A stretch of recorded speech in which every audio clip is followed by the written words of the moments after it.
Ok. Então vamos para cá. Fídias, Gabriel, Pedro, Natânia. Boa tarde vocês todos. Boa Gabriel, tarde, professor. abriu o microfone agora, abre a câmera também, careca. Só um pouquinho. Tá vendo? Para o povo ver que você tá careca. Todo mundo se acostumou você com aquela cabeleira toda. Vixe, Maria, cortou os cabelos enormes. Chocada. Fídias, boa Graças a tarde, Deus. Fídias. Eu nem reconheci você sem o cabelo, agora que eu tô vendo isso. Jonatas, Ok, isso foi inesperado. Boa tarde, boa tarde. Mais um pouquinho ele vai usar da tática de Bruno, hein? Vai cortar em casa e deixar a barba crescer até... ele tá até com cabelo já de novo, ele tava mais careca. Não tava? Já tá até com cabelo de novo. Tá, aqui tá grandão já. Mas aí eu raspei aqui do lado, assim. É que nem eu já tenho até um pouco de cabelo aqui de novo. Tá na hora de raspar de novo.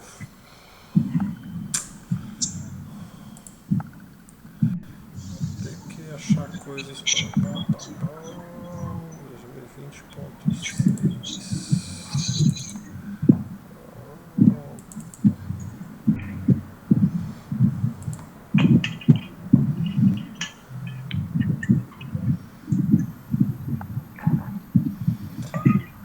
Natânia, tudo bom? Por uma questão. Olá, Por boa quê? tarde. Por uma questão. É o meu podcast. Ela já logou. Sorry. Não ouvi nada. É o nome do meu podcast. Tava logado nele, eu só fiz entrar, por isso que foi nele. Por isso o nome.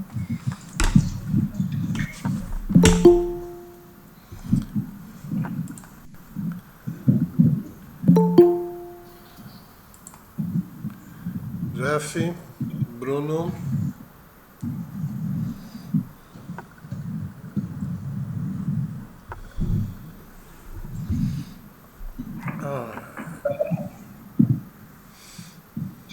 Olha, são 17h05. Isso daqui vai me permitir gravar, acho que vai. Depois deixa lá, tempo, gravando. Então, para registrar, nossa aula está sendo gravada.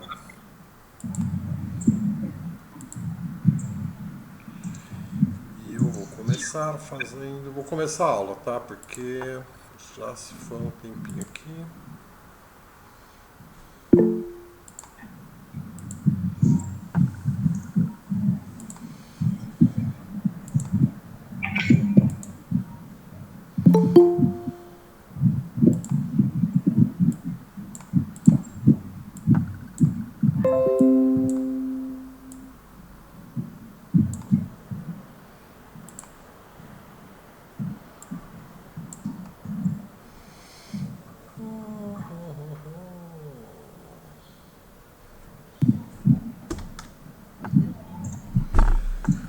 Vocês conseguem ver aí a apresentação Bertrand Russell, Teoria das Descrições Definidas?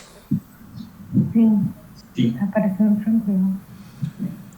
Então, hoje nossa conversa é uma transição entre o Frege, que a gente viu semana passada, e a partir de quinta-feira vamos começar a falar de Ludwig Wittgenstein. E vamos fazer uma transição entre os dois hoje, falando de Bertrand Russell. Então, esse filósofo muito conhecido, alguns de vocês devem ter conhecido já. Britânico, nasceu no país de Gales, morreu em 1970, foi um grande defensor das lutas pelos direitos humanos, foi conhecido por publicar coisas que não acabava mais, de todo tipo, desde sobre cristianismo, metafísica, filosofia, da linguagem, epistemologia, ontologia, política. Foi uma pessoa muito influente no campo da política. Vem de uma família muito tradicional.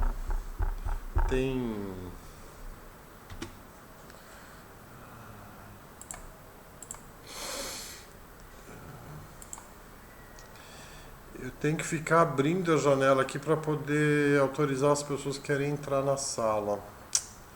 Eu queria deixar isso daqui num espaço maior.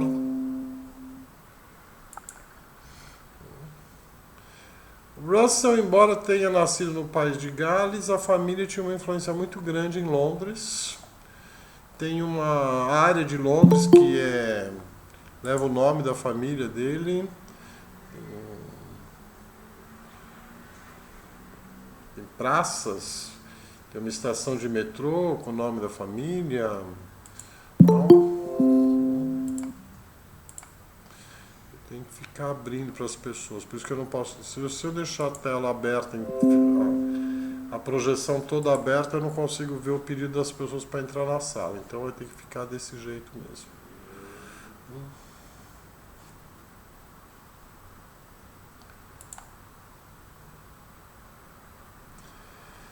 Então veja o seguinte, a gente viu lá no Frege, né, a ideia de uma teoria do significado, né, que ele divide com dois elementos, né, o sentido e a referência. A referência sendo o objeto e o sentido, o modo como esse objeto se apresenta. Então, mas se a gente estiver falando de uma sentença em que você não tem uma referência. Então, o exemplo clássico que a gente já viu e que a gente vai voltar aqui hoje, né, aquela frase que apareceu para a gente já no passado, o atual rei da França, eu poderia perguntar também o atual rei do Brasil. Tá? Então, se não existe essa referência, então como é que fica o significado dessa sentença? O Bertrand Russell vai tentar responder isto, tá? E ele vai, de uma certa forma, fazer um passo atrás no que o Frege tinha proposto. Ele vai dizer que sentido é uma coisa desnecessária e que a gente resolve o problema do significado apenas tendo como ponto de partida a referência. Então, mas para a gente entender como é que ele vai fazer isto, tá? Vamos avançar um pouco, saber um pouco mais de como é que ele chegou nisto. Tá? Então, a solução para esse problema apresentado por Frege está num artigo muito famoso dele, de 1905, chamado Sobre a Denotação, que já foi descrito por alguns historiadores da filosofia como o artigo científico-filosófico mais importante da primeira metade do século XX. Mas a gente vai chegar nesse texto dele sobre a referência, sobre a denotação, daqui a pouco. A gente precisa anteceder algumas coisas. Né? Então veja, aqui está nosso amigo já no final de vida, né, claro. Veja que ele morreu com quase 100 anos. E a obra que a gente vai tomar como referência hoje é esse artigo On Denoting, sobre a denotação, que é de 1905. Tá? Então, ele escreve esse artigo, depois ele publica dentro do livro principal dele, que é o Princípio da Matemática, né, e vai aparecer depois numa coletânea de artigos dele de 1950, chamada Lógica e Conhecimento. Então, para quem tem a coleção Os Pensadores, na edição aqui dos Pensadores, você tem esse artigo, né, que é um artigo pequeno, na verdade, tem acho que umas 12 páginas, né, mas que se tornou uma referência muito grande na história da filosofia. Né? 2, 4, 6, 8, 10, exatamente 12 páginas esse artigo aqui, né, da denotação. Tá? Então é sobre ele que a gente vai falar hoje, mas para entender como é que o Russell chega nesse problema do significado, a gente vai ter que entender algumas considerações prévias sobre outras coisas que ele vinha escrevendo que vai levá-lo para a discussão sobre o significado. Então, a primeira coisa é uma distinção que o Russell vai fazer sobre o conhecimento humano. Então, veja, você tem aqui um objeto. Né? Eu posso conhecer este objeto, então eu tenho aqui uma coisa que eu chamo de uma xícara. Né? Eu posso conhecer isto. Então, o Russell vai dizer, sim, você pode conhecer a xícara, mas de forma indireta. A gente não pode ter um conhecimento direto do objeto, das coisas que existem no mundo. Tá? Então, ele vai fazer uma distinção entre o que ele chama de conhecimento por familiaridade e conhecimento por descrição. Então, o conhecimento por familiaridade é um conhecimento direto, aquele que a gente tem acesso através dos órgãos dos sentidos. Então, ele vai cunhar uma expressão, ficou muito conhecida depois, que é a expressão sense data. Ou seja, o que o conhecimento direto, o que o conhecimento por familiaridade me dá, é o conhecimento não do objeto, mas das propriedades do objeto. Então, através dos sentidos, eu consigo ver a cor do objeto, eu consigo tocar no objeto, consequentemente saber se é um objeto frágil ou não, se é duro, se é flexível.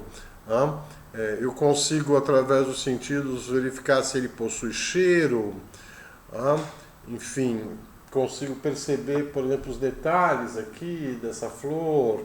Né? Então, veja, o conhecimento por familiaridade, ele é um conhecimento que a gente tem no contato direto com as coisas, através dos órgãos dos 5 sentidos. Né? Então, é a captação dos dados do sentido, por isso a expressão sense data. Né? Então, através dos sentidos, nós captamos uma série de informações sobre o objeto. Mas veja, isso não é propriamente o conhecimento do objeto, mas é o conhecimento de informações sensíveis do objeto. Né? E o que seria, em contraposição a isso, o conhecimento por descrição?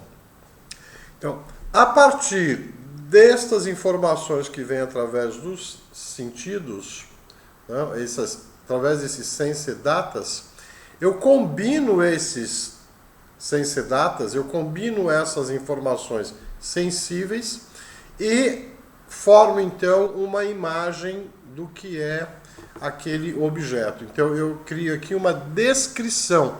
Veja que aqui já não é mais um contato direto do objeto, tá? Eu tenho o contato direto com as propriedades do objeto e a partir dessas várias informações sensíveis, eu formulo uma descrição do que é o objeto. Então vou dizer que isso é uma xícara, né? Aquilo é uma flor, aquilo outro é uma pessoa. Né? Então, e aqui então é que a gente começa a ver o seguinte: o Frege tinha falado lá que as sentenças elas possuem valor de verdade. Né? Bom, valor de verdade, o Russell vai dizer, bom, só nos conhecimentos por descrição é que a gente pode falar de valor de verdade. Porque no conhecimento por familiaridade não existe essa ideia do conhecimento ser verdadeiro ou falso. é o conhecimento sensível direto, ou seja, eu pego nas coisas e vejo se ela é dura ou se ela é mole, se ela é quente ou fria, vejo a cor dela. Então aqui não há muito o que questionar, é a informação direta mesmo. Agora, quando eu combino isso tudo e formulo uma ideia do objeto, né, aqui então já existe a possibilidade de haver erro, porque eu posso combinar essas informações de maneira diferente, tá? Então, é aqui que aparece, por exemplo, o problema que já alguém questionou numa aula passada, por que um cego não consegue ter conhecimento das cores, tá? Porque ele não tem o conhecimento sensível, né? E, consequentemente, por uma deficiência, né, visual, ele não consegue ver as informações sensíveis do objeto e, consequentemente, ele não consegue fazer a extrapolação disso para um conhecimento do objeto no sentido da cor desse objeto, tá? Ele não sabe nunca o que é vermelho, o que é a diferença entre o vermelho e o azul, entre o azul e o verde, né? Porque falta isso, tá? Então, é aqui no conhecimento por descrição, então, é que existe a possibilidade de haver erros. E aqui, então, é que a gente vai ter as sentenças que refletem conhecimento por descrição, é que a gente vai atribuir o valor de ser verdadeiro ou de ser falso. Então, essa é a primeira distinção que é importante para a gente compreender o que o Russell vai dizer lá na frente sobre linguagem. Então, esses dois tipos de conhecimento que ele identifica: conhecimento por familiaridade e conhecimento por descrição. Um é o conhecimento que vem direto pelos órgãos dos sentidos e o outro é uma construção mental feita a partir dos dados dos sentidos. E uma segunda consideração importante, tá, é o que o Russell vai chamar de atomismo lógico. Tá? Então, é aqui que surge a ideia de que existe um paralelismo entre linguagem e realidade. A gente já viu isso também lá nas nossas aulas iniciais, que uma das teses da filosofia da linguagem é de que a estrutura da linguagem reflete a estrutura do mundo, né? Então isso vai aparecer bastante forte no Wittgenstein, mas a origem disso está no pensamento do Bertrand Russell, tá? Então a ideia do atomismo lógico é a ideia de que, bom, o que é uma sentença? Tá? Então eu pego a sentença aqui, né? Essa sentença é formada o quê? Por signos isolados, signos simples. Cada um desses signos aqui é um signo atômico, ou seja, é um signo irredutível a outros, né? Então, esses signos, né, o Russell vai dizer, bom, a gente está falando de sentença, mas o que é uma sentença? A sentença é uma combinação de vários signos atômicos, né? Bom, e o que os signos atômicos têm a ver com a realidade? Tá? Eles se referem a elementos simples da realidade, né? Então aqui é a ideia de que cada palavra corresponde a um objeto existente no mundo. E aqui começa o paralelismo, ou isso que a gente vai conhecer como atomismo lógico. Existe uma mesma estrutura lógica na linguagem que é a estrutura do mundo, né? E onde é que a gente identifica essa mesma realidade lógica? É o fato de que a realidade é composta de coisas atômicas e as sentenças que nós usamos para descrever a realidade também é formada por signos atômicos, né? Então veja, lá no Frege a gente estava preocupado com o valor de uma sentença como um todo, né? E o Russell aqui começa a pensar, ok, eu quero saber o significado de uma sentença, mas para eu analisar o significado da sentença, eu tenho que analisar quais são os signos atômicos que correspondem a que são usados para formar essa sentença. E é aqui que ele vai dispensar a ideia do sentido e vai ficar apenas na referência. Se um signo corresponde a um elemento simples da realidade, se eu posso sempre fazer essa associação, então para cada signo atômico existe como referência um elemento simples da realidade, né? Então aqui eu começo a estabelecer uma estrutura comum para o mundo e para a linguagem, né? Então, antes da gente avançar, porque aí eu vou começar a entrar propriamente na discussão da linguagem, tá?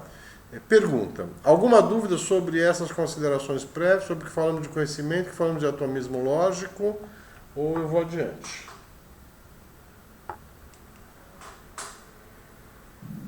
No chat não tem nenhuma pergunta. Não sei se alguém gostaria de fazer alguma colocação. Jeff fez uma. Tá conseguindo me ouvir? Estão conseguindo me ouvir? Eu estou te ouvindo. Certo. Jeff pergunta: mesmo essas palavras que não têm significado, tipo opor ou por? É aí que está, Jeff, essas palavras aqui, por, tá? Não é propriamente uma palavra que corresponde a um elemento simples da realidade, mas ela é só um elemento de ligação entre signos atômicos, tá? E aí que a gente vai começar a ver qual é o problema disso, tá? Então, assim, uma mesma sentença contém os signos atômicos, mas ela também contém signos que não são atômicos no sentido de ter uma referência, né? São termos apenas linguísticos mesmo, né? Que a gente usa para compor a frase, tá? Mas isso vai se tornar um problema maior quando eu começar a pensar nessa situação aqui, ó, tá? Então, se eu pegar aqui a ideia do Russell, qual é? De que o significado de um nome é aquilo a que ele se refere, tá? Então, se eu pegar na sentença anterior, uma sentença é formada por signos atômicos. Bom, por não é um nome, tá? Então, aqui, sentença é um nome, né? Aqui são verbos, tá? Então, o sujeito da frase, tá? E o predicado é que são nomes, tá? Então, é aqui que está a referência. Então, o que a gente poderia fazer? A gente poderia isolar da frase aqueles que são os nomes que compõem a frase, tá? Mas aqui ainda nós vamos ter um problema, tá?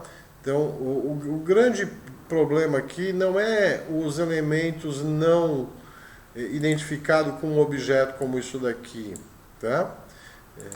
Ou isso daqui, tá?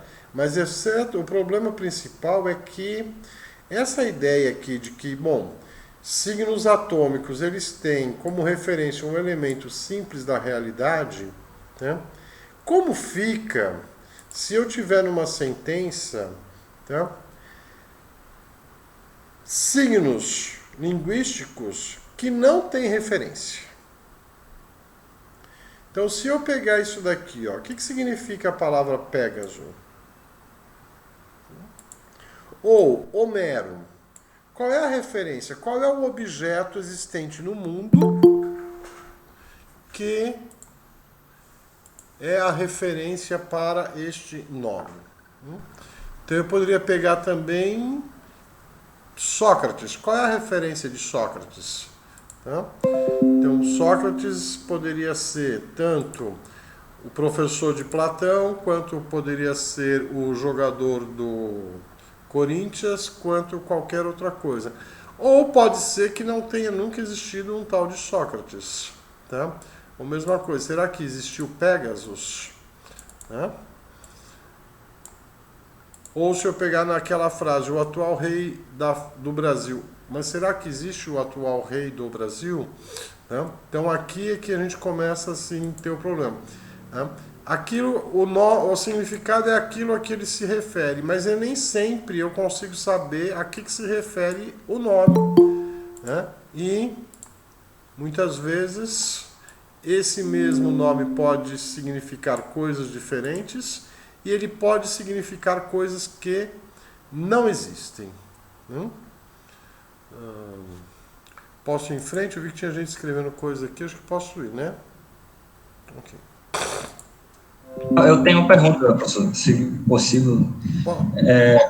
Olha só, eu achei interessante essa parte que você falou sobre a linguagem não ter um significado para uma pessoa cega, né? Então, atualmente a gente fala muito assim, né? Tem um assunto muito que gera um pouco de polêmica, essa questão dos pronomes neutros.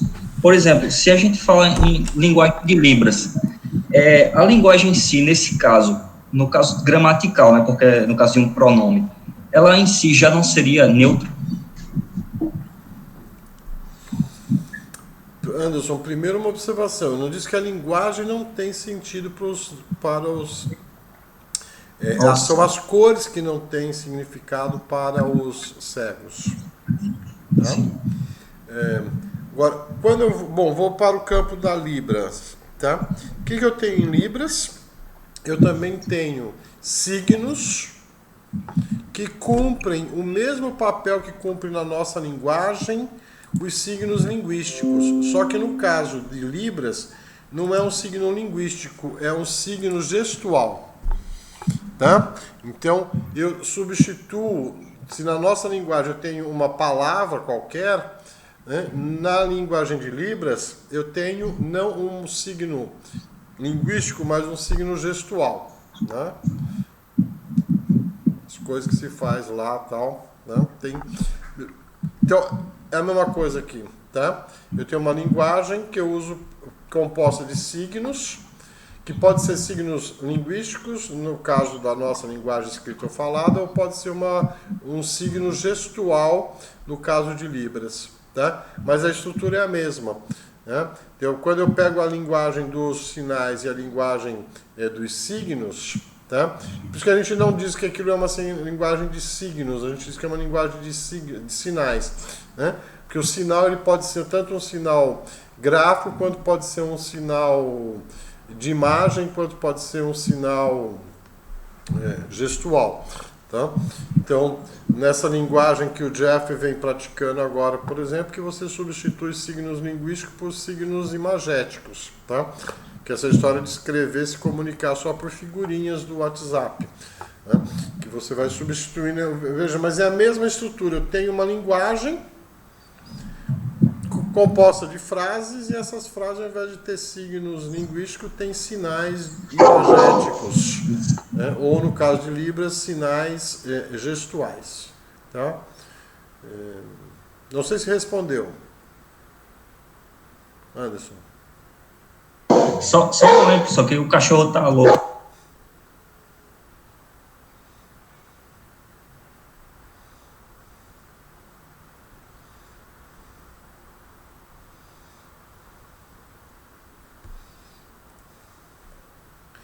Anderson, vai lá cuidar do cachorro, quando você voltar, você...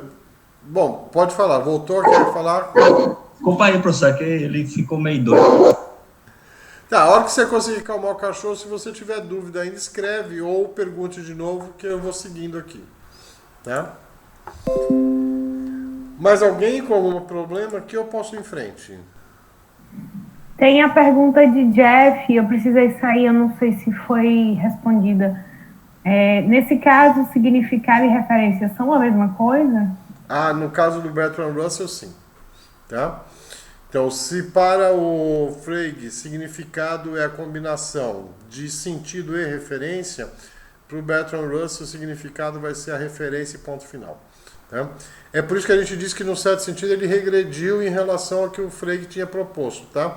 Você já tinha essa ideia original de que o significado era a referência, depois isso começou a ser criticado porque começou a se verificar que havia uma atribuição muito de um caráter psicológico nessa referência, né? Aí então o Frege vai propor uma solução diferente, que é sentido e referência, e o Russell vai voltar para a ideia só de referência, mas no texto dele ele não só vai contestar a ideia do sentido, como ele vai também fazer umas considerações sobre a teoria de um outro cara, que é um tal de Menon, que estava sendo discutido na época, que ele tratava o sentido como referência, mas dando um caráter mais psicologista para isso, e o Russell descarta isso também, e a gente vai ver como. Mas o importante é que, assim, para ele o sentido é a referência.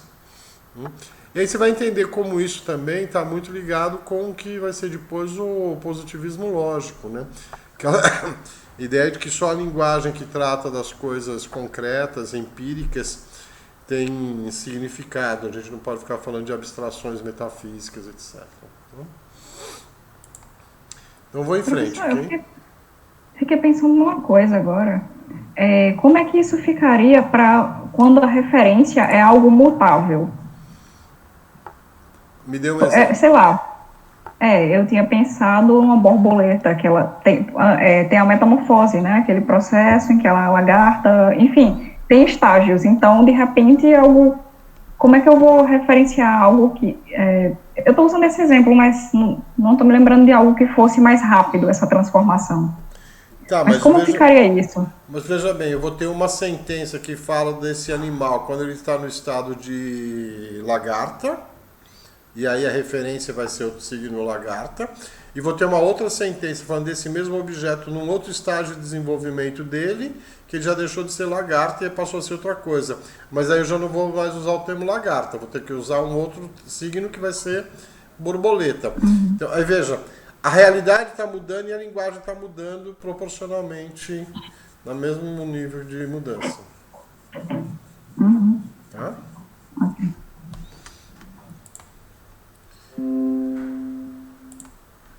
Então vamos em frente. Olha, esse aqui é o grande problema, certo? O que eu faço com os signos que se referem a coisas que não têm uma referência? Então, a primeira solução apresentada pelo Russell é substituir o nome próprio por uma descrição definida. Então, ora, o que é uma descrição definida? É uma explicação, digamos assim, uma narração sobre aquele nome próprio. Tá? Então, se eu pegar aqui esse nome próprio aqui, Homero, e quiser substituir Homero por uma sentença que explique quem é Homero, ou a qual Homero eu estou me referindo, então eu poderia substituir isso daqui por o autor da Ilíada e da Odisseia. Pégasus, a mesma coisa. Eu poderia substituir uma sentença que tem o nome próprio, Pégasus, pela descrição definida, o cavalo alado de Belorofonte. Veja, a descrição definida, o que ela está fazendo aqui? Ela está substituindo o sujeito por uma descrição predicativa. Né? Eu estou tratando o sujeito como um predicado. Então eu poderia ter aqui, tá? Uma sentença que dissesse assim: eu assisti uma aula de Jaime. Bom, você não sabe quem é Jaime, tá? Então você poderia substituir o nome próprio Jaime por outras coisas, tá? Então, eu assisti uma aula do autor do artigo não sei o que, não sei o que, não sei o que, citando um artigo meu, né? Você poderia substituir... Eu assisti a aula de Jaime por assistir a aula do tio da Jennifer Roveran, tá? Então, veja bem, eu estou usando sempre descrição definida como uma... Por que a gente chama isso de descrição definida? Porque é uma descrição de quem é que está ocupando esse papel do sujeito, tá? Quem é esse Pégaso? Quem é esse Pégaso?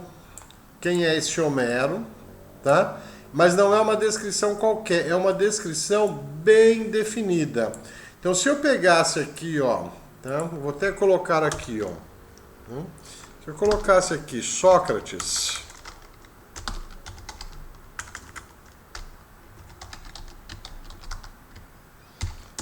eu poderia ter diferentes descrições definidas para esse sujeito Sócrates aqui. Poderia ser o mestre de Platão.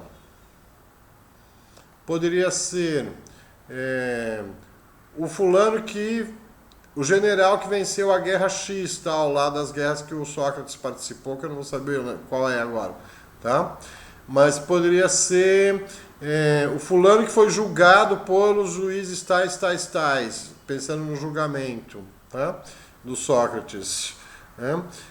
Poderia ser o cara o personagem do diálogo Menon de Platão, que está dialogando com fulano, ciclano, ciclano, ciclano. Tá?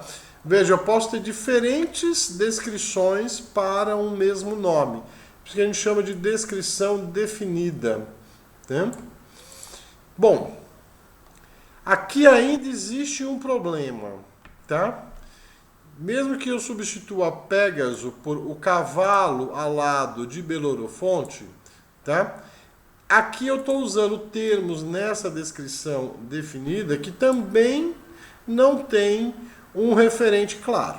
Tá? Então, por exemplo, quem é Belerofonte? Veja, eu tinha uma sentença com o nome Pégasus, eu substituí o nome Pégaso por o cavalo ao lado de Belorofonte. Se eu não sei quem é Belorofonte, eu vou ter que substituir isso por uma outra descrição definida. Então, veja como eu vou complicando a coisa, porque eu vou ter descrição definida dentro de descrição definida, dentro de descrição definida, e isso pode me tornar um problema enorme, né?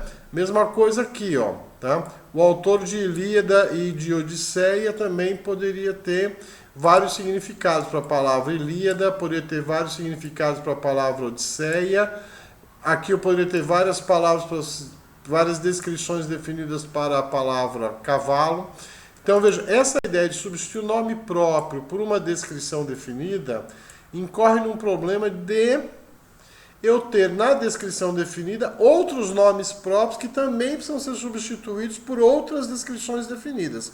Então, eu vou criando parênteses dentro de parênteses, descrição definida dentro de descrição definida dentro de descrição definida, e isso vai me se tornando um problema enorme para eu conseguir chegar lá no significado daquela sentença primeira que eu queria. Tá? Então, como é que a gente vai resolver isto? Então, o exemplo, aqui a gente já discutiu essa sentença rapidamente lá no começo, né?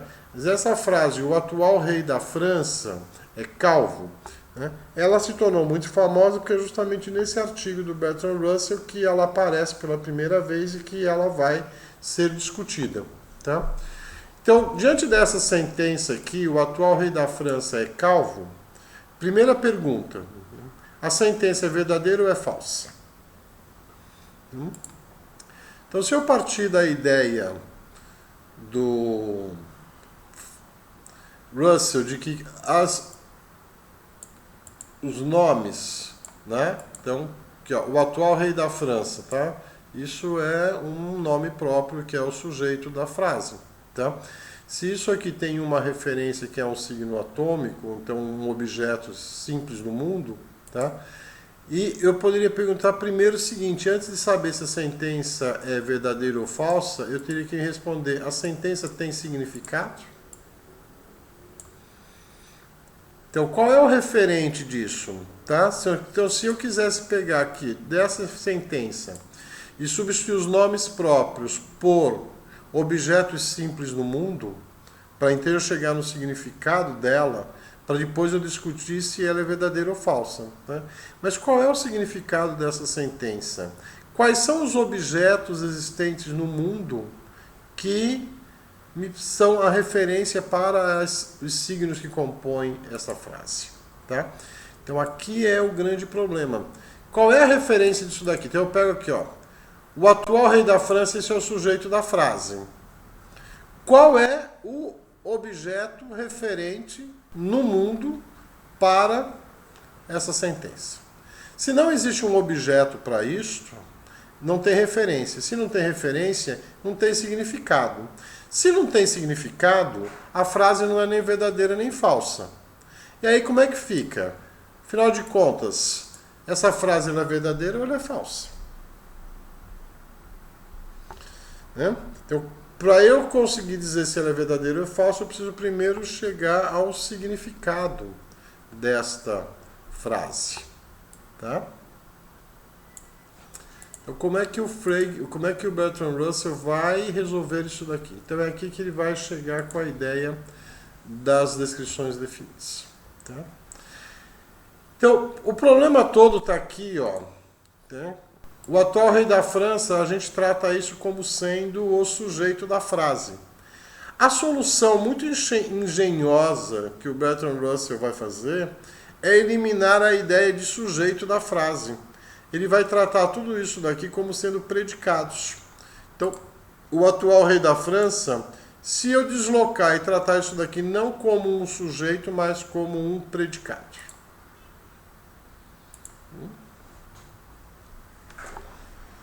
Então, aqui está a situação. Qual o sujeito da sentença o atual rei da França é calvo? A resposta habitual seria o atual rei da França. Né? Mas qual é a estratégia do Russell? É tratar o atual rei da França não como um sujeito, mas como fazendo uma nova composição da frase em que ele trata isso daqui como um predicado. Tá? Então, como é que eu faço isso? Então, ele vai pegar essa sentença aqui, o atual rei da França é calvo, e vai transformar isso daqui em 3 sentenças. E essa aqui é a grande sacada do Bertrand Russell.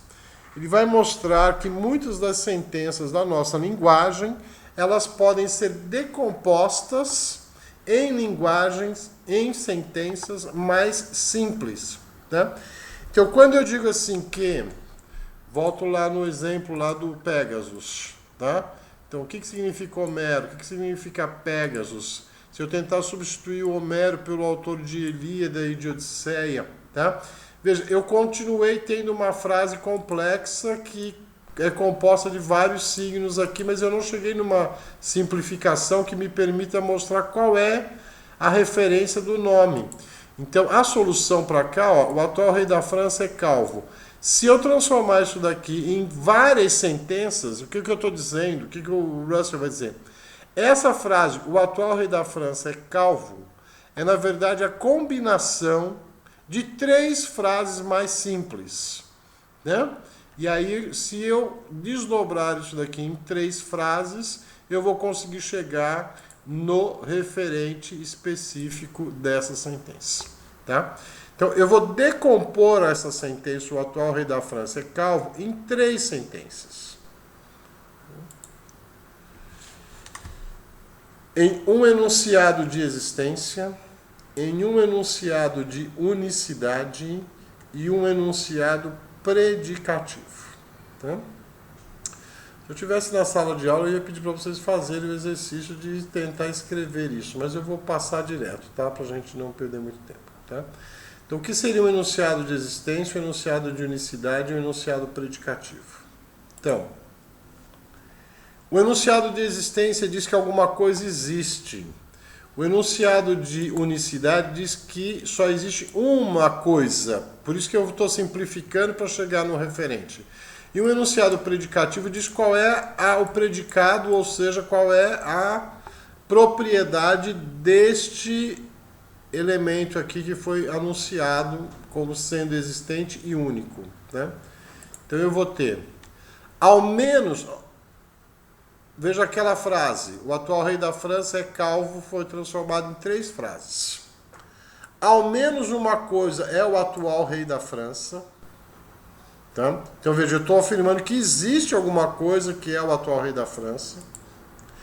Eu dou um sentido de único, de unicidade. No máximo, uma coisa é o atual rei da França. Então, não existem 2 reis da França, apenas um. E essa única coisa que existe é calvo.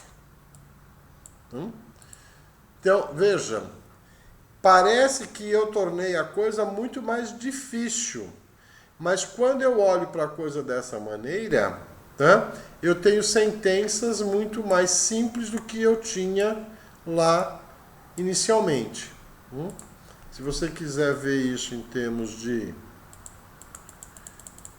lógica, isso ficaria da seguinte forma. O atual rei da França é calvo. Se eu pegar atual rei da França não como um sujeito, mas como um predicado, né? Chamar isso de F, e chamar calvo como também predicado de C, eu vou ter essa formulação lógica aqui, ó. Então, E de x, F de x, E para qualquer y, F de y implica que x é igual a y, E, C e x. Tá? Então, lendo a sentença em termos de lógica, né? Existe x, se x tem a propriedade F, então, para qualquer Y que tenha sido, que Y tem a propriedade F, implica que X é igual a Y, logo X tem a propriedade C. Né? Olha, essas três frases aqui, ó, ao menos uma coisa é o atual rei da França, no máximo uma coisa é o atual rei da França, e essa coisa é Calvo. Tá? Olha, existe alguma coisa, né? Se existe essa coisa, se essa coisa, existe alguma coisa, tá? X existe. Se esse X que existe tem a propriedade de ser o atual rei da França, tá? E se para qualquer Y, onde Y tem a propriedade de ser o atual rei da França, então X é igual a Y. Né? Então aqui o sentido da unicidade que eu tinha lá na segunda sentença decomposta. Tá? E isso implica que esse X tem a propriedade de ser calvo. Né? Olha, o que o Bertrand Russell fez aqui? Ele pegou essa sentença aqui, o atual rei da França é calvo, tá? Disse, bom, essa frase não é uma frase, ela é a combinação de três frases. É uma frase que diz que alguma coisa existe, que essa coisa que existe é única e que ela tem uma determinada propriedade. Né? Então ele disse, um enunciado que diz que ela existe, que ela é única e que ela tem uma propriedade. Então, existe alguma coisa que é o atual rei da França. No máximo, existe um único rei da França, não existem dois. E essa coisa que existe, que é única, é Calvo. Olha, então veja aqui. Aqui eu cheguei numa situação em que o nome próprio pode ser identificado. Tá? O que a frase está dizendo aqui? Existe uma coisa que é o atual rei da França. Aqui eu posso me perguntar, essa sentença é verdadeira ou falsa? Né? Aqui claramente essa sentença aqui, essa sentença 1, ela é falsa. Por quê? Porque ela afirma que existe uma coisa que é o atual rei da França, mas isso não existe. Tá? Então, aqui eu sei identificar qual é a referência, tá? Alguma coisa que existe no mundo e que tem a propriedade de ser rei da França. Não existe no mundo nada nesse sentido atualmente. Então, não existe referência para essa sentença aqui. Né? Só um minutinho. Só um minutinho. Aqui, veja bem, eu não tenho uma referência para essa frase. Se eu não tenho referência para essa frase, ela é falsa. Se ela é falsa, toda a sentença também é falsa. Tá? Então, eu volto nisso aqui. Deixa eu ver quem é que está querendo perguntar coisa aqui. Vai lá, pode perguntar. Porque a gente sempre faz uma relação da frase com o mundo. Por exemplo, a gente poderia pegar a frase o atual rei da França é calvo e relacionar ela com um romance escrito por fulano de tal, onde nesse romance ela seria verdadeira. Porque aí não interessa. Você pode fazer isso. Mas o que a gente está falando? De frase que tem o sentido de ser verdadeira ou falsa. Quais sentenças são verdadeiras ou falsas? São as sentenças que falam sobre o mundo. Por que me interessam essas sentenças?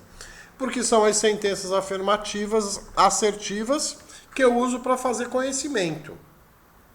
Então a discussão aqui é sobre o significado das sentenças que nós usamos para fazer ciência, para produzir conhecimento. O que eu faço na poesia, na literatura, não interessa, porque lá não tem nenhuma discussão sobre valor de verdade. Se a frase é verdadeira ou não tem a menor importância. Né? O problema aqui é como é que eu garanto a validade das sentenças que são usadas na produção de conhecimento. Ok? Ok. É por isso que depois, gente, o Wittgenstein vai dizer ética, estética, é besteira, não interessa. Tá? Interessa para a vida das pessoas, mas não para a produção de conhecimento. Tá? Então, seguindo, olha, eu desdobrei aquela sentença em 3 frases. Veja bem como essas 3 frases aqui, ó, ao menos uma coisa é o atual rei da França. Então aqui eu tenho bem claro, ó, o atual rei da França é uma coisa que existe. É isso que a frase está dizendo. Existe uma coisa no mundo e essa coisa é o atual rei da França. Né? Existe uma segunda frase que diz, não existem duas coisas que são o atual rei da França, só existe uma. Né? E essa terceira frase que diz, essa coisa que é única e que existe como o atual rei da França é Calvo. Ora, aqui eu posso dizer que existe uma referência. Tá? Sim, eu posso identificar o que é o objeto que é, ao menos uma coisa que é o atual rei da França. Tá? Existe um referente para isso? Teria que ser, obviamente, uma pessoa. Né? Mas existe essa pessoa? Não. Então não tem referência. Se ela não tem referência, ela não tem sentido. Ela é falsa, essa frase. Eu consigo entender essa frase? Consigo. Ela tem significado. Mas ela tem referência? Ela não tem referência. Então ela é uma frase falsa. Tá? Então se ela é falsa, as outras duas não me interessam mais. Tá? Porque aqui, ó. Então se eu chegar aqui, ó. Considerando o atual rei da França é Calvo, se eu pegar aqui esse aqui, o atual rei da França, eu tenho duas propriedades. A propriedade ou o predicado de ser o atual rei da França e o predicado de ser calvo. Tá? Então, nessa formulação lógica, existe alguma coisa. Se essa coisa que existe tem a propriedade de ser atual rei da França, e se para qualquer y, se y tem a propriedade de ser atual rei da França, implica que x é igual a y, então, e se além disso, esse mesmo x que eu disse que existe tem a propriedade de ser calvo, né? Então eu tenho aqui a formulação dessa frase aqui, o atual rei da França é calvo, escrito logicamente. Né? Para quem estudou lógica lá no primeiro semestre, você entende como você consegue depois fazer o cálculo de predicados aqui. Veja, por isso que lá em lógica, você quando estudou isso, você aprendeu isso como sendo lógica, que é o cálculo de predicados. Nós substituímos todo o nome próprio por predicados. Nós eliminamos. O que o Bertrand Russell fez aqui? Ele eliminou o sujeito daquela frase, o atual rei. Né? Aqui, o atual rei da França é calvo. O atual rei da França seria o sujeito da frase. Ele transformou isso daqui em 3 frases que têm predicados. 3 frases predicativas. Tá? E aí então eu consigo fazer uma formulação lógica e fazer o cálculo do predicado e dizer se a partir desse cálculo de predicado se a sentença é verdadeira ou é falsa. Tá? Então aqui a gente chega nessa consideração final aqui. Ó. Considerando que uma frase decomposta só pode ser verdadeira se todos os seus componentes sejam verdadeiros. Considerando que o enunciado da existência, o primeiro ali é falso. Então a sentença original é falsa. Tá? Olha, isso daqui, quando você olha assim, o atual rei da França é calvo. Veja, é uma discussão enorme com todo esse exercício aqui de decompor isso em 3 frases, depois fazer uma construção lógica, matematizada aqui e tal, para dizer se essa frase é verdadeira ou falsa. Tá? Quando a gente olha assim, a frase, o atual rei da França é calvo, parece muito intuitivo para a gente dizer, não, essa frase é falsa, porque está falando que existe um atual rei da França e o atual rei da França não existe isso. Tá, mas o Russell vai pegar isso daqui exatamente como um exemplo que parece fácil de você resolver. Mas na ciência, você tem muitas sentenças desse tipo que não são explícitas dessa forma.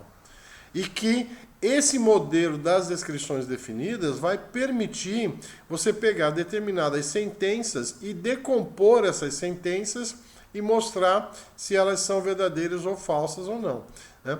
Aí, por exemplo, o Rudolf Carnap, no texto dele sobre a estrutura do mundo, o que o Carnap faz? Ele pega esse modelo aqui das descrições definidas e aplica isso num monte de frases da história da metafísica, da história da filosofia. E quando ele faz a decomposição, ele começa a mostrar que as frases são completamente absurdas. Né? E aí que começa a ter essa nova abordagem em que a gente começa a chegar à ideia de que muito do que a filosofia fez era se ocupar de falsos ou de pseudos problemas porque o que o Wittgenstein vai dizer, a gente se deixa levar pelos ardis da linguagem, tá? Aqui parece uma coisa bem simples você pegar essa frase e dizer que ela é falsa, tá? E ele pega uma frase simples e faz a decomposição para mostrar facilmente como é feito o processo. Mas existem muitas sentenças ditas na filosofia, ditas nas ciências. Ronald, pega lá as sentenças do Freud, pega as sentenças lá do Lacan e tal. Tem muitas das sentenças da psicanálise que quando você faz essa decomposição... Já está feito, Lacan estruturou, né? Hã? Já está feito, né? Os matemas de Lacan são feitos com base na lógica. Eu acho que isso responde até um pouco da pergunta de Wagner, porque isso faz com que a gente não se perca no conteúdo. Como um método cientista, analítico e estrutural, isso faz com que a gente não se perca. Ah, vou buscar no livro de história quem é o atual rei da França. Ah, vou verificar uma foto para ver se o cara é calvo. Você não precisa disso. E você também não perde tempo buscando o conteúdo, se preocupando com o conteúdo para poder identificar se uma sentença é verdadeira ou não. Você consegue ultrapassar isso e partir para o que é o verdadeiro problema. Exato. Que aí eu diria que a gente retorna à metafísica, né? Mas aí já é outra discussão. Então, olha, quando a gente olha assim, parece uma coisa bem simples aqui, tá? Que o Russell fez, tá? Mas isso daqui, ó, vai ser muito usado na filosofia durante décadas, esse modelo desenvolvido pelo Russell, tá? Quem vai levantar um questionamento sério sobre isso vai ser lá na década de 1960, 70, um cara chamado Strawson, que vai escrever um livro chamado Individuals, que aí ele vai fazer uma nova abordagem na metafísica que o Strawson vai chamar de metafísica descritiva, né? E aí ele vai partir daqui dessa teoria das descrições definidas do Russell, vai identificar alguns problemas aqui nessa estrutura, né? Mas a gente vai precisar aí de 60, 70 anos para identificar problemas, tá? Mas de qualquer modo, ainda é uma maneira muito usada para fazer análise de linguagem, né? Esse tipo de decomposição que depois você permite fazer uma formulação lógica. E aí uma pergunta que surgiu na outra aula, né? A lógica não fala sobre o conteúdo do mundo? Não. A lógica só fala sobre o modo como nós pensamos. Então, quando eu transformo essa sentença numa estrutura linguística apenas formalmente construída aqui na lógica, eu não preciso mais do conteúdo disso daqui, tá? Veja bem, existe um elemento, se esse elemento tem a propriedade Cx, né? Então, isso daqui já mata o problema, olha. Existe um X, se esse X tem a propriedade de ser atual rei da França, vem todo o resto. Ora, ele não tem. Não existe nenhum elemento no mundo hoje que tenha essa propriedade de ser o atual rei da França. Então, se isso daqui já caiu fora, o resto da frase também já dançou, tá? Diga, Ronald. Não, é justamente a continuação dessa pergunta, porque eu fiz essa pergunta na aula passada por desencargo de consciência, porque a gente está sempre arengando, né, eu, Davi e Jeff, em relação a isso, os analíticos e os metafísicos, e aí a questão que fica vai parar, nesse método analítico, vai parar numa estruturação ou numa descrição, né? Para a gente ultrapassar isso, de qualquer forma, vai ter que cair na metafísica, uma vez que a gente vai ter que voltar a trabalhar com conteúdo. Bom, professor? Jeff... Pode falar. Jeff, ele estava com dúvida, não sei se ainda persiste, o senhor pontuou as dúvidas dele, mas eu acho que ele segue com dúvida. Jeff, se você quiser esclarecer mais, ele falou assim, pode traduzir de novo a fórmula lógica? Ele não conseguiu compreender e ele gostaria de ver as 3 frases que vem no slide seguinte. Tá. Jeff, o que a gente chama de forma lógica?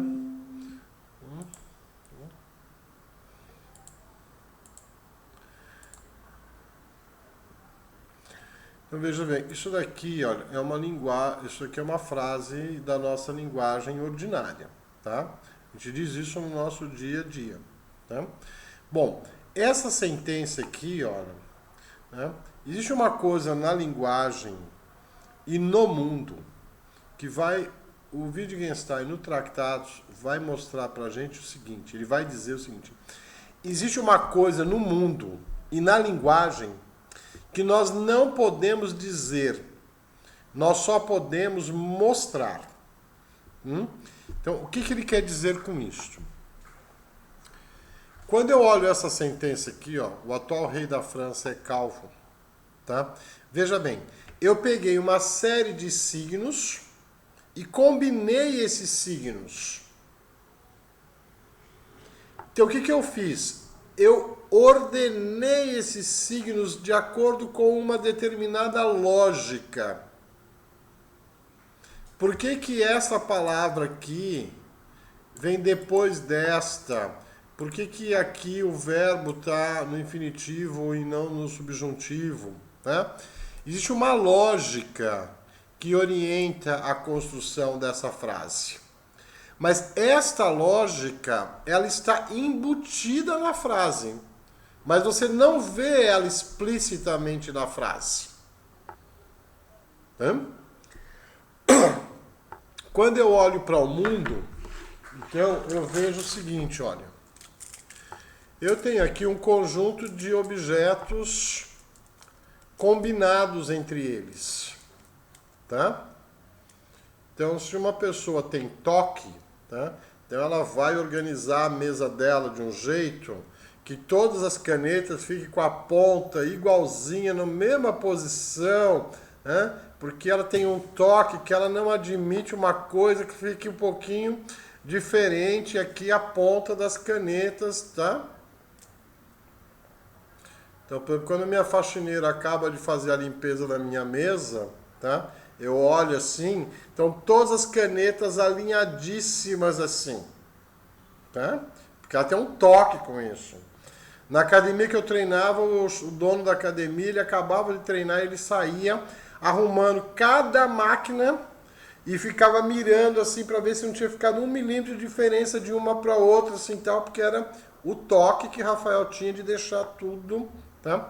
Veja, quando eu tenho essas canetas, esses lápis organizados dessa maneira no mundo, existe uma lógica entre elas. Se eu fizer isso daqui, ó, minha faxineira vai enlouquecer comigo, porque eu desgrunhei tudo. Mas veja, existe uma lógica diferente de organização desses objetos. São duas organizações diferentes dos mesmos objetos. O que mudou? São os mesmos objetos, mas mudou o modo como eles estão organizados. Mudou a forma lógica. O que a gente chama de forma lógica é o modo como os objetos se combinam no mundo. Em termos de linguagem, a forma lógica é o modo como os signos se combinam para formar frases que tenham sentido. Do mesmo jeito que aqui na frase eu não vejo a forma lógica, eu não posso, a forma lógica não está escrita aqui na frase, mas ela está embutida na frase. Quando eu olho para a frase, eu não vejo palavras descrevendo a forma lógica, mas eu vejo que há uma lógica aqui. Mesma coisa, quando eu olho os objetos do mundo, eu só vejo os objetos. Eu não vejo a forma, porque a forma lógica não é alguma coisa que existe como objeto no mundo. Mas se eles estão organizados dessa forma, é porque existe uma lógica aqui. Se eu organizar de uma outra forma, é porque eu mudei a forma de organizar esses objetos. Isso é o que o Wittgenstein depois vai chamar de forma lógica. Ele vai dizer assim, o que existe, essa ideia do Russell, do atomismo lógico, tá? De que para cada palavra corresponde um signo. O Wittgenstein vai melhorar isso, dizer, não é isto. Vai dizer, o que existe de igual no mundo e na linguagem é a estrutura lógica. Vai dizer assim, quando o Wittgenstein diz a linguagem, ela é um reflexo do mundo, ou quando ele diz, o limite do meu mundo é o limite da minha linguagem, é que eu não posso representar na minha linguagem algo que não existe no mundo. Por quê? Porque a lógica que existe no mundo é a mesma lógica que existe na linguagem. É aqui que está. O que existe de comum entre a linguagem e o mundo? É a forma lógica. O sentido é o seguinte: eu organizo os objetos no mundo segundo uma determinada lógica e organizo os signos na linguagem usando a mesma forma lógica. E o Wittgenstein depois vai dizer, isso eu não posso dizer, mas eu posso mostrar. Né? Isso vem disso daqui também, olha, dessa discussão aqui que o Bertrand Russell fez, tá? Quando você vai para essa decomposição das frases e chega nessa estrutura aqui, né? Ele vai dizer o seguinte, em última instância, todos os objetos do mundo, já que eu não posso falar de objetos do mundo, só falo da essência e data do objeto, diretamente. Eu falo dos objetos por descrição. Qual é a descrição de todos os objetos do mundo? É a palavra isso. Uma mesma palavra serve para designar todas as coisas do mundo. Eu aponto e digo isso. Eu aponto e digo isso. Né? Eu aponto e digo isso. Né? Mas, em última instância, tudo pode ser reduzido a isso ou aquilo. Tá? Por isso que a gente pode fazer essas matematizações aqui da linguagem. Okay? Não sei se eu respondi a pergunta do Jefferson, mas eu vi que tem mais gente fazendo mais pergunta aí. Tem mais coisa? Jeff falou assim, eu entendi isso. O que me perdi foi na hora de encaixar a frase na fórmula. Então deixa eu voltar aqui, Jefferson. Então, eu tenho e aí, Gabriel, só para acrescentar, a pessoa achava que fosse um comentário, mas é uma pergunta também. Gabriel colocou assim, forma lógica é o mesmo que modo de apresentação? Não.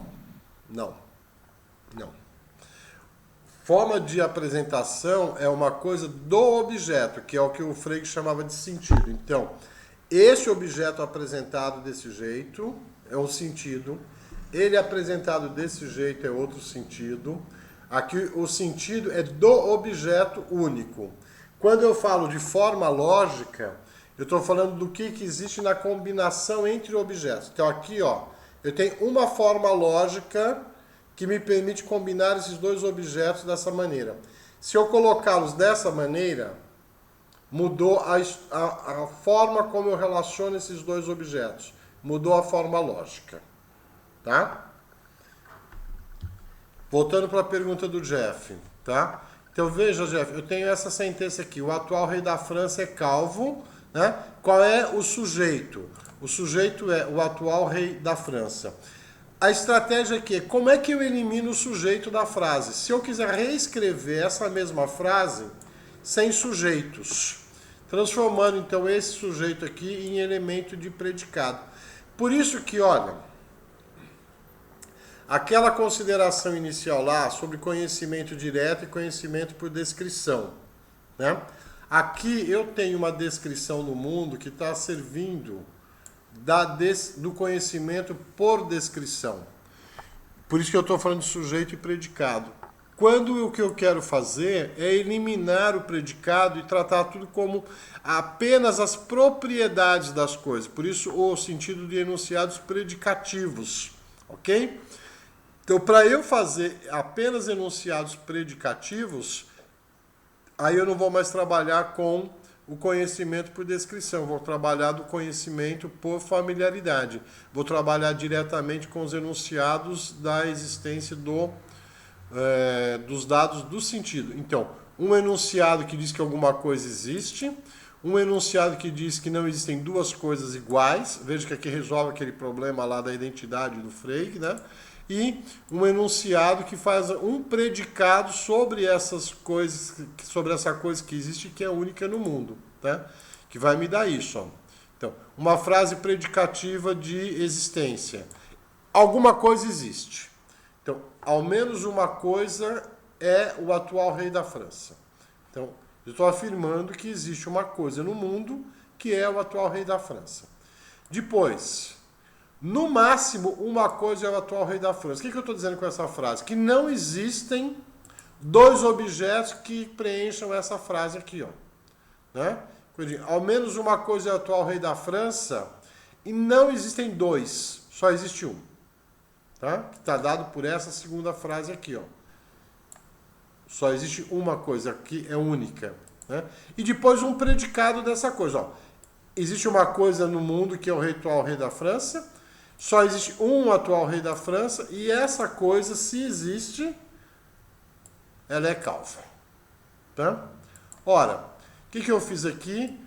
Eu estou falando de um predicado de alguma coisa que existe no mundo. Estou falando de que só existe essa coisa no mundo e não existem duas iguais. E ainda de que essa coisa tem um predicado de ser calvo. Tá?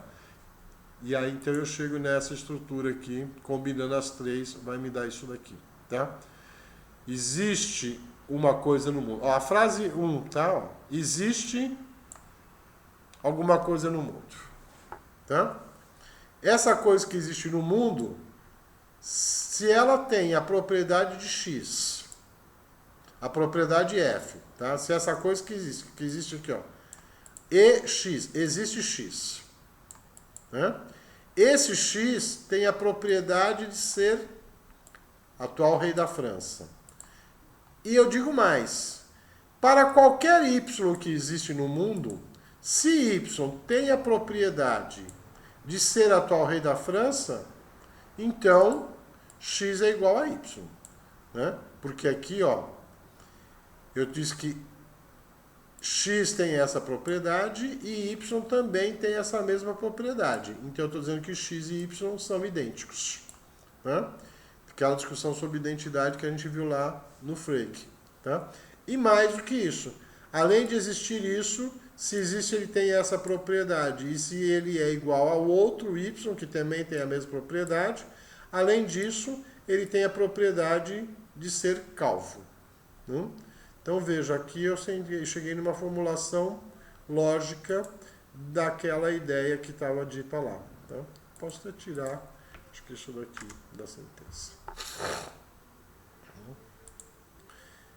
Com essa formulação, então, tá? Uma frase para ela ser verdadeira. Então, para essa... Ó, eu tinha esta frase aqui, ó, o atual rei da França. Tá? Essa frase foi decomposta em 3 frases. Então, para a frase inteira ser verdadeira, as 3 têm que ser verdadeiras. Mas como essa primeira aqui é falsa, as outras 2 não me interessam mais, porque parte da sentença já é falsa, então a sentença toda é falsa. Então, considerando que uma frase só pode ser verdadeira se todos os seus componentes sejam verdadeiros, considerando que a primeira é falsa, então a sentença original, aquela sentença composta, é uma sentença falsa. Professor, tem mais uma pergunta de Gabriel. Não entendi por que transformar o sujeito em predicado. Qual o problema de manter o sujeito e por que é necessário transformá-lo em predicado? Porque eu não sei se existe esse sujeito. Então, eu pego aqui Pégaso, tá? Vocês sabem se isso aqui existe ou não? Homero, tá? Isso existe ou não? Pega lá de novo o exemplo que eu coloquei do Sócrates, tá? Olha, existe uma discussão enorme se Sócrates existiu ou não, tá? Isso só serve se a gente for falando desse jeito, né, Jair? Porque veja, se eu substituir o Sócrates pela descrição definida do professor de Platão, tá? Eu não preciso mais de um sujeito específico, tá? Mas assim, qualquer pessoa que tenha sido o professor de Platão me resolve o problema aqui. Veja, eu deixei de tratar o Sócrates como um sujeito e tratei o Sócrates como um predicado do Platão, aquele cara que é professor do Platão, tá? Porque o problema é todo assim, como é que a gente trabalha, então se eu pegar essa, ó,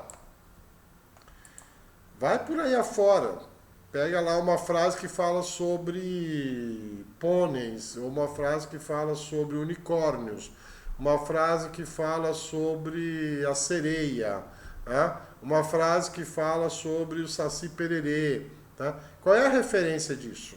Ou se você quiser, em última instância, gente, tá? Uma sentença que tem a palavra Deus como sujeito. Olha, se não existe referente para a palavra Deus, ela não pode ser dita nem como verdadeira nem como falsa, tá? Por isso que a gente vai começar a discutir o seguinte, não mais o que a palavra significa, mas o que a gente quer dizer com ela. Então, esse exercício de fazer o desdobramento dessa frase em outros enunciados predicativos, né, vai me permitir depois resolver uma série de problemas, que eu vou poder pegar determinadas sentenças, pega as sentenças lá, o nada nadifica. Qual é o referente disso, gente? Tente pegar essa frase do Heidegger, o nada nadifica, e transformar isso em sentenças predicativas. Você vai ver que você não consegue, tá? E aí o que os caras vão dizer? Que os metafísicos estavam simplesmente delirando, que eles estão falando de coisas que não existem no mundo, e por isso que não se chega nunca a um acordo sobre ser verdadeiro ou ser falso, que são sentenças destituídas de valor de verdade, porque são frases destituídas de significado. Aí é o problema, né, Jean? Porque eu estava vendo aqui no chat, porque Jeff perguntou em relação ao sujeito, se o sujeito era gramatical. Mas isso, pelo menos a minha análise me corrija se eu estiver errado, não importa muito, porque supor sujeito é supor conteúdo. E para supor sujeito, só nos serve quando a gente está falando de um indivíduo presencial, por exemplo, quando a gente está falando de um bebê. É necessário supor um sujeito ali para que esse sujeito venha à tona, de alguma forma. A mãe supõe um sujeito naquele bebê, senão ela só jogava aquele bolo de carne fora e acabou, se não tinha sujeito. É disso que a gente está falando. E quando você supõe um sujeito, você supõe um conteúdo. E a lógica não se preocupa com o conteúdo. Por isso que não nos serve aqui supor um sujeito. Aí transforma tudo em predicado. E aí, ok. Agora, aí é o que vem um problema dessa última frase que você falou, pelo menos para mim, é supor que o significado só vem do sujeito, porque é só isso que a gente aprende. Aí é isso que eu digo que a gente, de alguma forma, sempre vai cair na metafísica. Porque, por exemplo, quando Lacan diz que o inconsciente se estrutura como uma linguagem, ele não está dizendo que o sujeito é todo linguagem, pelo contrário. Tem um bocado de coisa ali que a gente não está aprendendo e isso é um problema. Então, essa ideia que ainda se mantém para alguns, que tudo é linguagem, eu acho extremamente problemática. Isso vai aparecer na aula daqui a pouco, quando a gente for discutir Camille Paglia, que algumas pessoas vão questionar ali e tal, a crítica que ela faz do pós-estruturalismo, que é essa ideia que tanto incomoda o nosso amigo Jeff, de que tudo é linguagem, tudo é linguagem, tudo é linguagem. Tá? Ora, parece que para além da linguagem existe alguma coisa a mais, então eu volto aqui à ideia da forma lógica. Tá? Para quem não conhece, existe um artista plástico brasileiro chamado Grilo. Eu não vou lembrar do primeiro nome dele, mas é Grilo. Que ele faz uns desenhos, umas gravuras. Então, e é um trabalho tão maravilhoso que Grilo faz, que eu vi uma exposição dele que ele fez no NAC aqui na UFRN uma vez. Que ele mostra que onde aparentemente não existe lógica nenhuma, o Grilo vai lá e ele identifica uma lógica naquilo. Então ele vai mostrar assim que tudo no mundo tem uma lógica, que é essa ideia do Rubem Grillo, é isso que alguém colocou aqui no chat, é isso? Oscar Grillo, não lembro. Bom, depois eu acho e mando para vocês. Eu tenho referência dele, depois eu mando a informação correta, tal, Então, a ideia é de que assim, existe uma lógica em tudo. Então, essa ideia da forma lógica é de que assim, se a gente olhar para o mundo, existe uma lógica organizando o mundo, tá?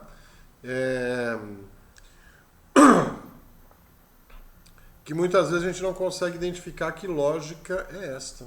Então,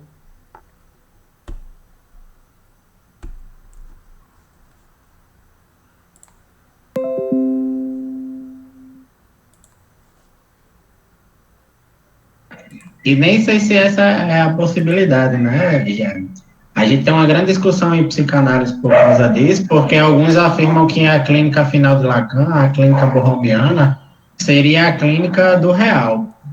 Mas não sei se é possível a gente ter uma clínica do real, né? Justamente por não poder se aprender disso aí. Talvez a gente belisque, como a gente coloca, talvez a gente esbarre em algum momento, aparece num ato falho, num xiste, né? A associação livre pode ajudar nisso, mas se aprender disso para estruturar, eu não sei ainda como seria possível. talvez não seja necessariamente... mas certamente a clínica tem um sentido político, né? De que é uma forma de intervenção no mundo. Então, o livro que o Sarfati lançou agora mês passado é exatamente isso, né? Como que o Lacan, ele é um sujeito político, essencialmente, né? A clínica lacaniana é uma abordagem que é política, né? Quando ele define a psicanálise como ética, ele já colocou a psicanálise no campo da política inteira, não tem nem... E a clínica se coloca disso, né? Quando a gente está falando de sujeito, principalmente um sujeito inconsciente, a gente está falando de um sujeito político, para si próprio. Assim, a essência é política. E é o livro novo do Vladimir Safatli, tá? Que saiu agora no finalzinho de agosto, que é o Lacan como uma estrutura política do mundo, né? Uma teoria política. Já faz um tempo que o Vladimir Safatli vem trabalhando com isso.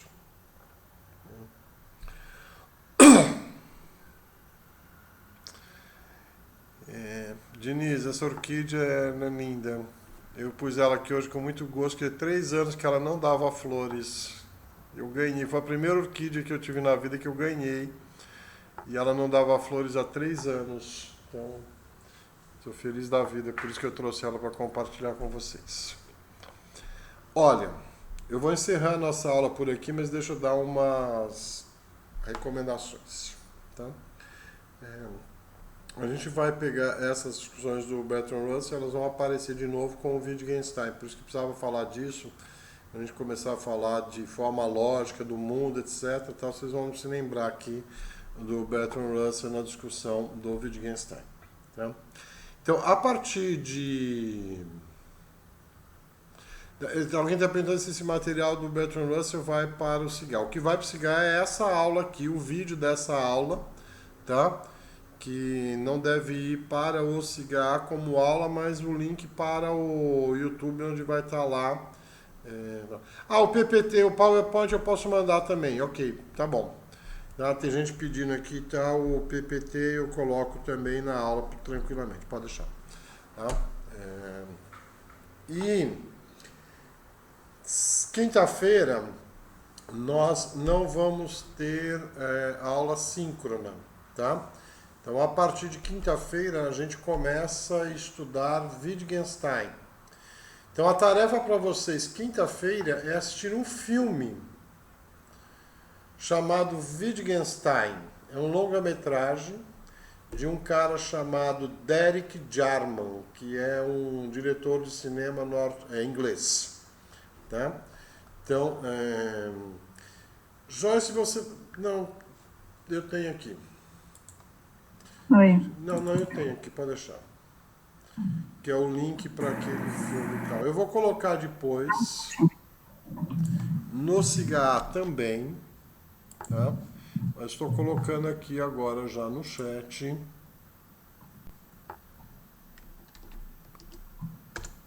Está aí no chat o link onde vocês encontram o filme Wittgenstein do Derek Jarman, tá? Olha, foi a Joyce que achou esse link com o vídeo já legendado. Ela observou que chega ali com 40 e poucos minutos. Há uma falha na legenda, tá? mas ela observou que é um pequeno pedaço do filme que está sem legenda e que dá para acompanhar o resto do filme tranquilamente, mesmo perdendo esse pedacinho sem legenda, tá? Esse filme, Davi diz que é muito bom, realmente. O Derek Jarman é um cineasta maravilhoso, tá? Então eu acho que é uma maneira bem legal da gente começar a estudar Wittgenstein, tá? Já, só sugestão, talvez, para os tutores, será que é possível alguém baixar e alocar esse filme no Drive? Talvez seja melhor, porque vai direto para o site, e aí algumas pessoas podem ter dificuldade para baixar direto do site. Inclusive, Jaime, eu acho que eu lembro de ter assistido esse filme, eu ainda tenho o arquivo aqui, e no que eu tenho não dava esse problema. Eu não sei se é porque é um arquivo diferente e tal, mas eu posso tentar fazer isso, mandar no Drive e mandar lá no grupo da sala depois. Pode ser também. Então é o seguinte, Davi, eu vou pedir para os tutores aqui, tem Curone, tem Joyce, tem Natânia aqui, Bruno, eu vou pedir para um deles entrar em contato contigo e ver se consegue isso, tá? E aí passa isso para vocês, tá?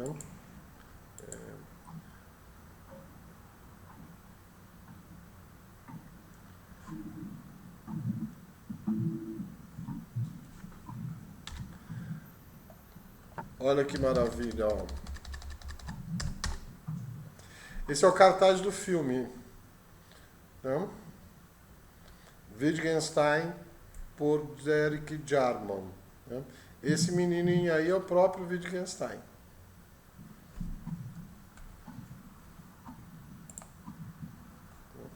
Wittgenstein é uma figura tão emblemática na filosofia contemporânea que vale a pena de começar vendo um filme que conta um pouco da história da vida dele, etc. Então, assim, tarefa para quinta-feira é assistir o filme do Wittgenstein.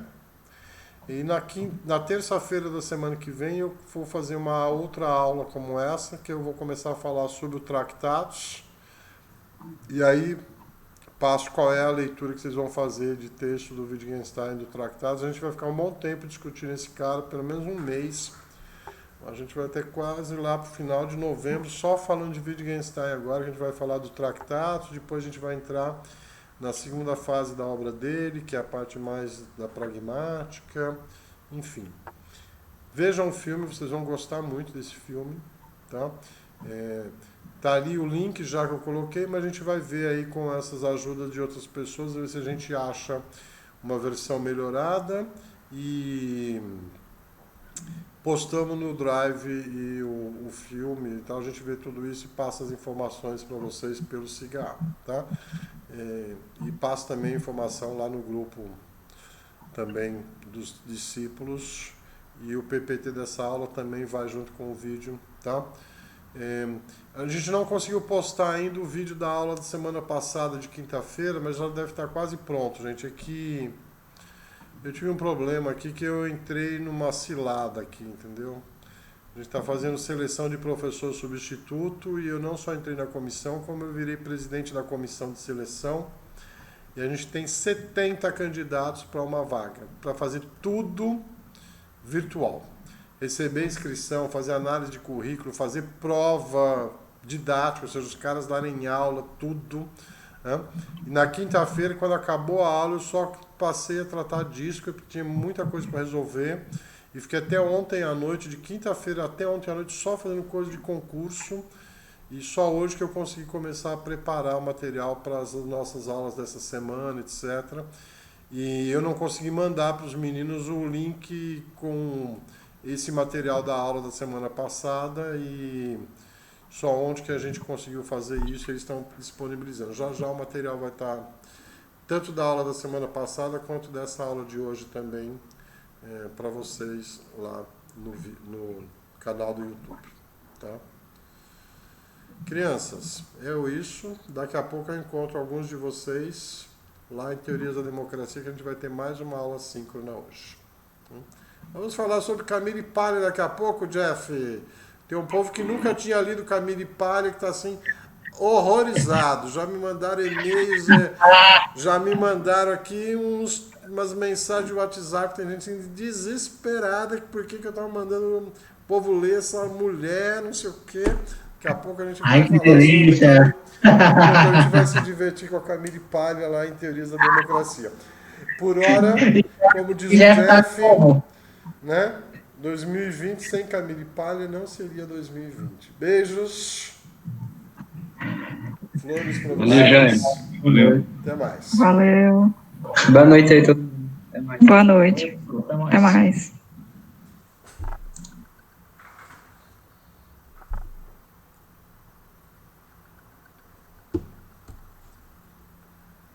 OBS, parágrafo.